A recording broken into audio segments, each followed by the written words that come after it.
Օգոստոսի 2-ին խորհրդարանի առաջին նիստն է, պատգամավորական որոշ աթոռներ գուցե դատարկ մնան, ընտրված 3 պատգամավորներ որպես մեղադրյալներ անազատության մեջ են, այս օրերին դատարաններում վճռվում է նրանց ճակատագիրը, արդյոք անձեռնմխելիության հիմքով ընդդիմադիրներն ազատ կարձակվեն։ Այսօր ամբողջ օրը դատարանը քննում էր ուժեղ Հայաստանի պատգամավոր Դավիթ Ղազինյանի հարցը, մեր թղթակից Աստղիկ Պետևյանի հետ կապ հաստատենք, ողջույն Աստղիկ, ինչ որոշեց դատավորը։ Բարի երեկո Կարլեն, ասեմ, որ մոտ 1 ժամ առաջ ուժեղ Հայաստան դաշինքի ցուցակով պատգամավոր ընտրված Դավիթ Ղազինյանը դատարանի դահլիճից ազատ արձակվեց, նրա խափանման միջոց կալանքը վերացվեց։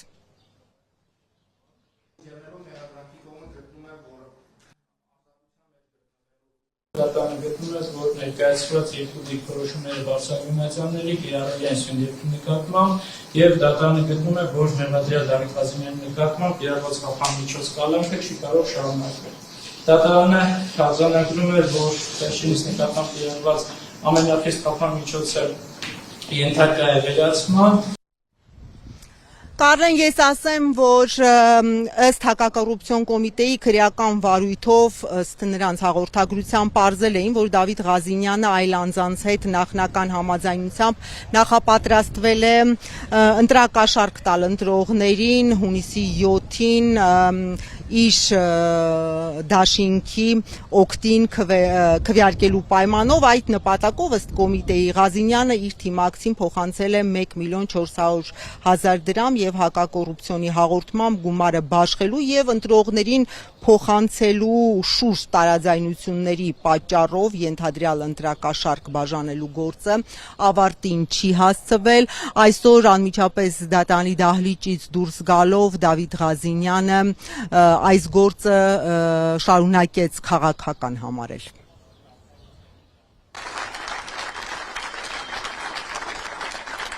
Շատ ցավում եմ, որ ես պետքա պատգամավորի կարգավիճակ ձեռք բերելով դուրս գայի, իրականում ցավում եմ, որովհետև նախ պետքա դա չլիներ, որ պատգամավոր դառնալով էլ դուրս գայի։ Բացարձակ։ Իսկ պարզվել է այն շրջանակը, ում դուք պատրաստվում եք։ Հիմա չգիտեմ, նախաքննություն չի, չէ՞, դատաքննություն է, իրավունք ունեմ ինչ-որ բան ասեմ այս գործը։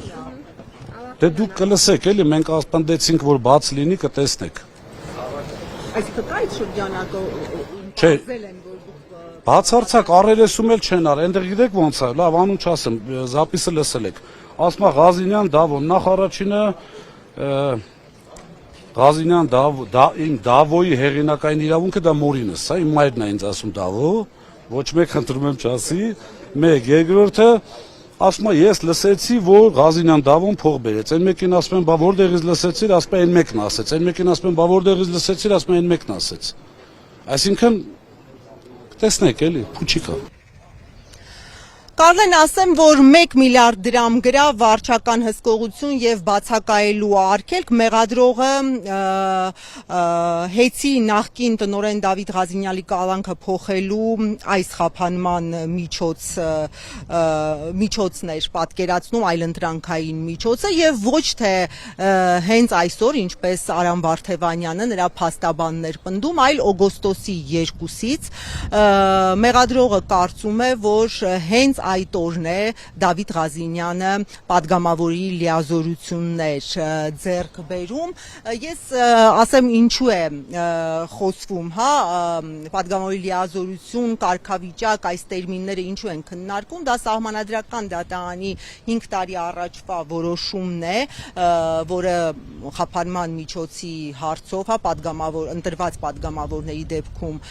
գոյություն ունեցող խափանման միջոցների հարցով փաստաբանները բարձրացնում են եւ ըստ սահմանադրական դատարանի որոշման պատգամավորի կարգավիճակ ձեռք բերելու պահից անձը չի կարող պահվել անազատության մեջ եւ հիմա փաստաբանները պնդում են, որ պատգամավորի կարգավիճակ այն պահից են անձինք ձեռք բերում, երբ կենտրոնական ընտրական հանձնաժողովը մանդատներ բաշխելու մասին արձանագրություն է կազմում, իսկ դա հուլիսի 21-ին է եղել, իսկ օրինակ նույն մեղադրողը կարծում էր, որ դա օգոստոսի 2-ին է, այսինքն նոր խորհրդարանի առաջին նստաշրջանի ընթացքում։ Պատվարժան դատարան մեղադրանքի կողմը գտնում է, որ մեղադրյալ Դավիթ Ղազնյանը սահմանադրական դատարանի իմաստով պատգամավորի կարգավիճակ ձեռք է բերելու 2026 թվականի օգոստոսի 2-ին։ Ուստի այնուամենայնիվ պատվարժան դատարան հաշվի առնելով, որ դատական նիստեր մինչև այդ չունենք նշանակած, մեղադրանքի կողմը կրկին հարկի համարում անդրադարձ կատարել մեղադրյալ Դավիթ Ղազնյանի նկատմամբ կիրառվող արդեն խափանման միջոցի իրավաչափության պայմաններին եւ հիմքերին արդեն քրեական դատավորության ունեցի տրամաբանության մեջ, այսինքն այն հարցը, որ անհապաղ քննարկման ենթակա է այս պահին եւ ըստ էության այս պահին առանձնատվության մեջ է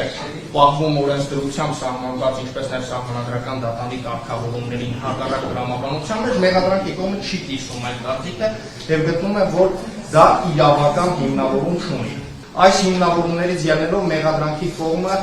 միջնորդում է մեղադրյալ Դավիթ Ղազնյանի նկատմամբ կիրառված կալանք խափանման միջոցը փոփոխել, որպես խափանման միջոց կիրառել գրավը 1 միլիարդ դրամի չափով վարչական հսկողությունը եւ բացակայելու արգելքը համակցված։ Վարչական հսկողության սահմանափակումների վերաբերյալ մեղադրանքի կողմը գտնում է, որ կիրառելի է քրեական դատավորությանը մասնակցող անձանց հետ սահմանափակման անհրաժեշտություն, ինչպես նաև վարչական հսկողության համապատասխան վերահսկողության էլեկտրոնային միջոցների կիրառումը։ Կարեն, ես նշեմ, որ Դավիթ Ղազնյանը ուղղակի դատարանի դահլիճից ազատ արձակվեց եւ ոչ մի այլընտրանքային խափանման միջոցի անհրաժեշտություն դատարանը չտեսավ եւ Կարեն, ասեմ, որ եթե Դավիթ Ղազնյանը կալանքի տակ էր, ապա ազգային ժողովի ընդդիմադիր երկու խմբակցությունների երկու падգամավորներ տնային կալանքի տակ են, խոսքը Հայաստան խմբակցության падգամավոր Արթուր Սարգսյանի եւ նույն ուժեղ Հայաստանի падգամավոր Հայկ Սուքիասյանի մասին է եւ այս րոպեներին հենց այս դատարանում Հայկ Սուքիասյանի խափանման միջոցի հարցն է քննվում, նրա փաստաբանը էլի սահմանադրական դատարանի որոշման հիմքով, որ падգամավորի կարգավիճակ ստանալուց հետո անձը չի կարող պահվել անազատության մեջ, այդ հիմքով դատարան է դիմել եւ այս հարցն է քննարկվում Հայկ Սուքիասյանի դեպքում այս պահին հարցը ընթացքի մեջ է, քննությունը ընթացքի մեջ է, իսկ Արթուր Սարգսյանը, որը Հայաստան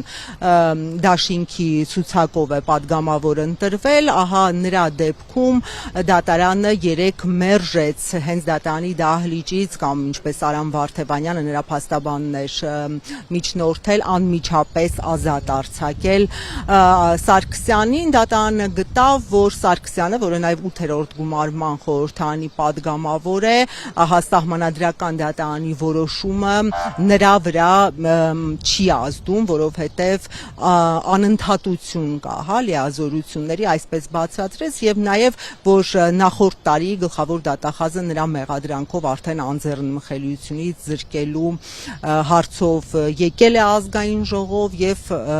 այդ անձեռնմխելիության հաղթահարումը եղել է։ Կարեն, ես ասեմ, որ այսօր դատարանի դահլիճ էր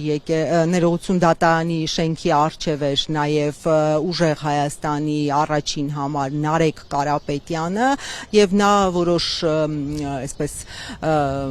որոշակի հայտարարություններ արեց, մասնավորապես իրենց առաջիկա աշխատանքի կազմակերպման հարցով եւ Նարեկ Կարապետյանը չի բացառում, որ նա խմբակցությունը ղեկավարի, իսկ քարտուղարը լինի Արամ Վարդևանյանը։ Իդեպ Արամ Վարդևանյանի անունը խմբակցության ներողություն փոխխոսնակի պաշտոնի համար էր